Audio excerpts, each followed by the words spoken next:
Think about that. That extra money, that extra $25, that extra $50, that extra $500 per month that this can bring in can go towards your retirement, can go towards education for your kids, even for yourself, or can go towards paying bills, right? But preferably in this video, I want to share with you 6 things that I learned driving for Uber, Lyft, and DoorDash. I always come on this channel to share my experience about investments. You know, when it comes to CDs, I talked about that. When it comes to peer-to-peer lending, I spoke about that as well because I did it. And when it comes to investing in the stock market, I come on here to share my opinion. When it comes to cryptocurrencies, I come in here to share my opinion on them.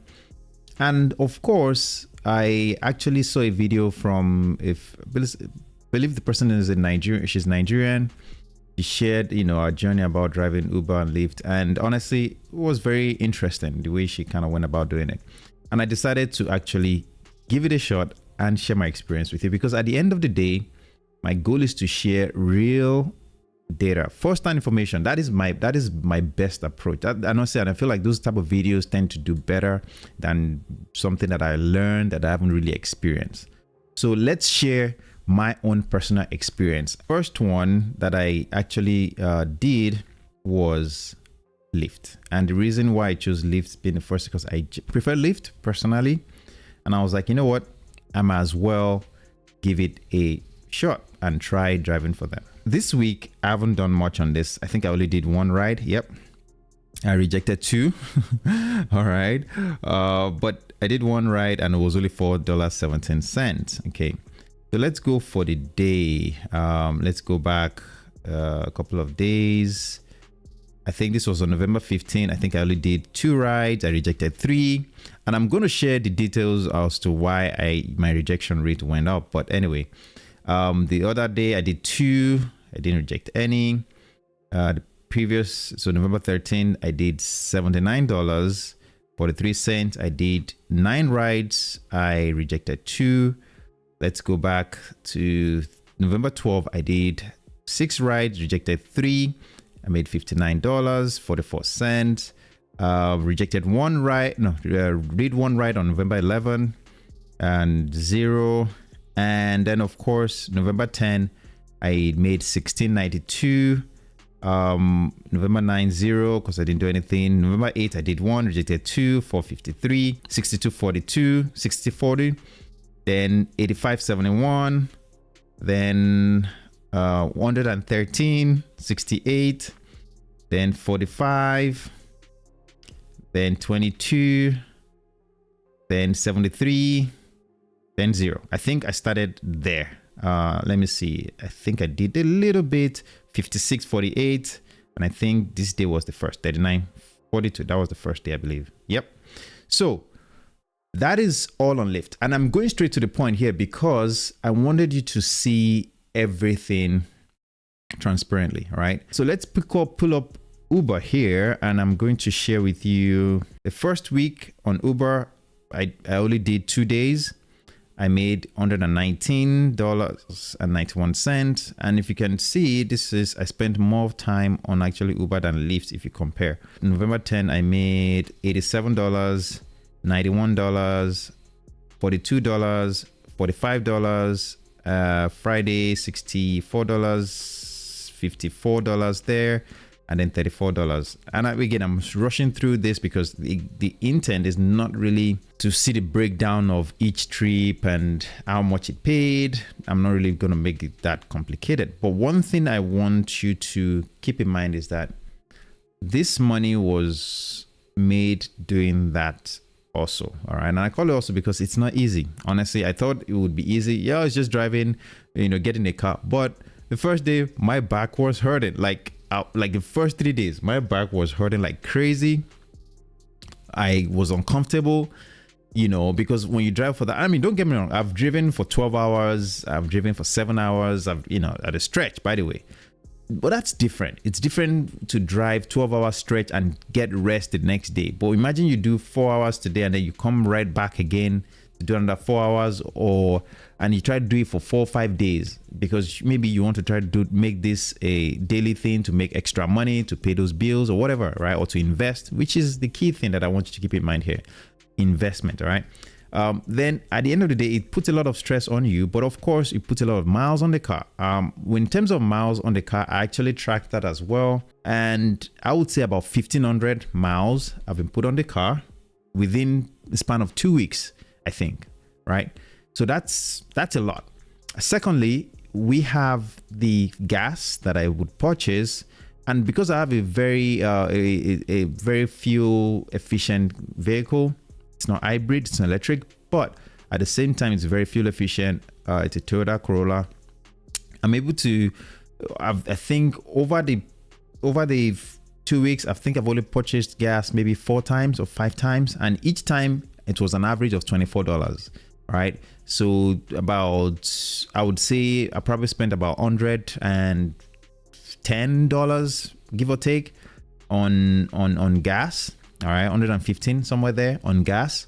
In total, right, from both Lyft and Uber, I've made around $800, I think, about $800 by the time I add DoorDash. By the way, I did DoorDash too. All right, I did DoorDash, but that one I didn't enjoy it. It was kind of weird. A lot of stop and go, a lot of drop off, pick up. I just didn't like it. And secondly, you're always looking for people's doors, and it's just weird. I didn't really enjoy that one. It wasn't as efficient as, in my opinion, and you made a lot less money from it. And again, I did all of these things to come and share my opinion, share my own experience about it. That is the key thing. I made about $64 on DoorDash.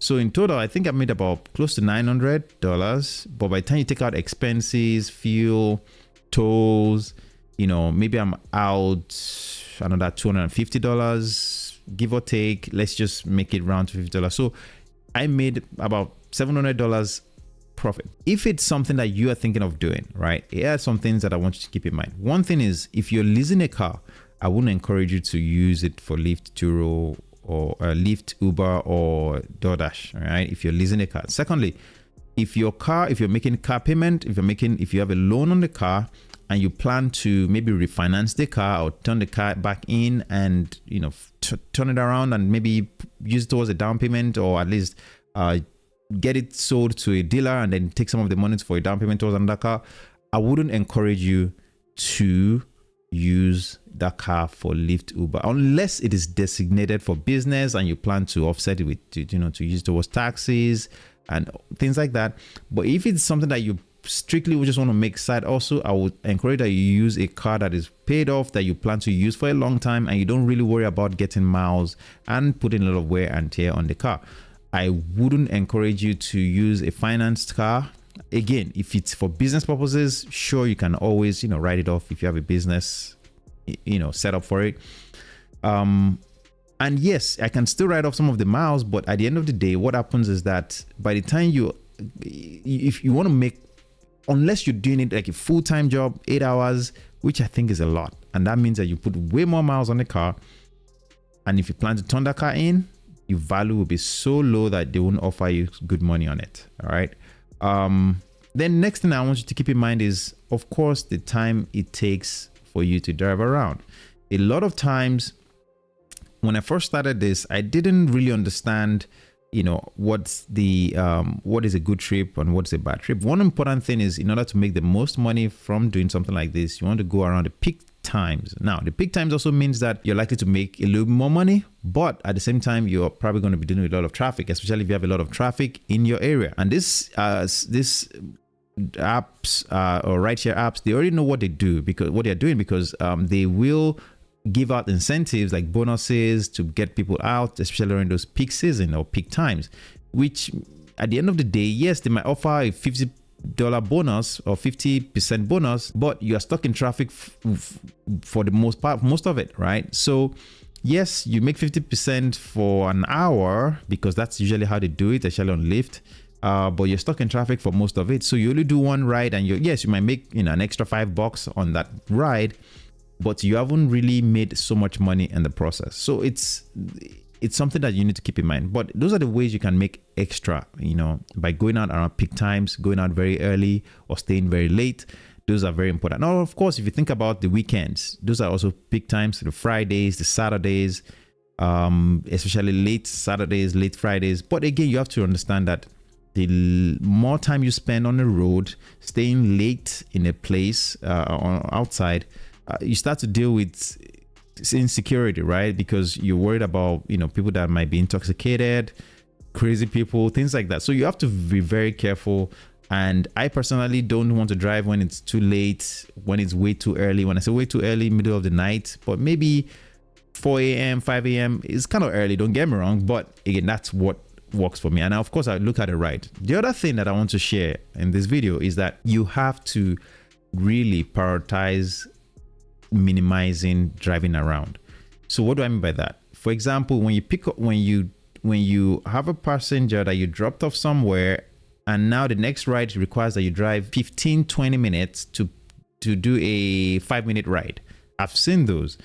Yes, they will try to compensate you for your time to go there, but it's not much. Most of the time, you only get paid from the time you actually picked up the person. That is really what they calculate in the fare that you get paid. So the time spent just driving to that place is literally wasted time. And that's why my rejection rate started going up, because I realized that this isn't an efficient trip. I will reject and rather wait for a trip that is like 5 minutes away or 10 minutes at most, right, to get to the place, do the trip and be done, than to drive 20 minutes. I've seen one 17 minutes to drive to the place and only to do a 5-minute ride and get paid like $5 or something like that. It's kind of ridiculous, but that is the thing that you need to start thinking about. The other thing also is that you need to be able to use your preferences. For example, do you want to stay within 10 miles? Do you want to stay within 15 miles? Because I've realized that some trips, yes, they may pay more because you go a lot farther, but by the time you go farther away from home or from wherever you want to be, what happens is that you now have to drive farther. Well, you have to drive with a lot more distance to get back home. Yes, you may be able to find a few trips along the way, but if you're not careful, you find yourself 2-3 hours away from your base or from your home, which becomes a little bit challenging, especially when you want to try to make that trip back. And you're trying to set parameters or at least preferences that takes you in that direction. Unfortunately, if you don't find somebody going in that direction, it's just going to be an empty trip all the way back, burning gas, wasting time, and not making any money from it.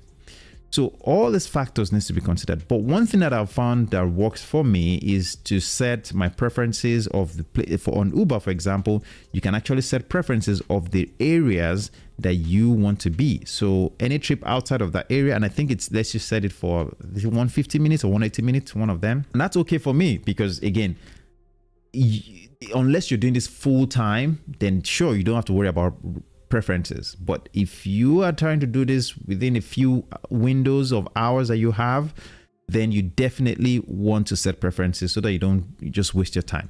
That's personally what I do.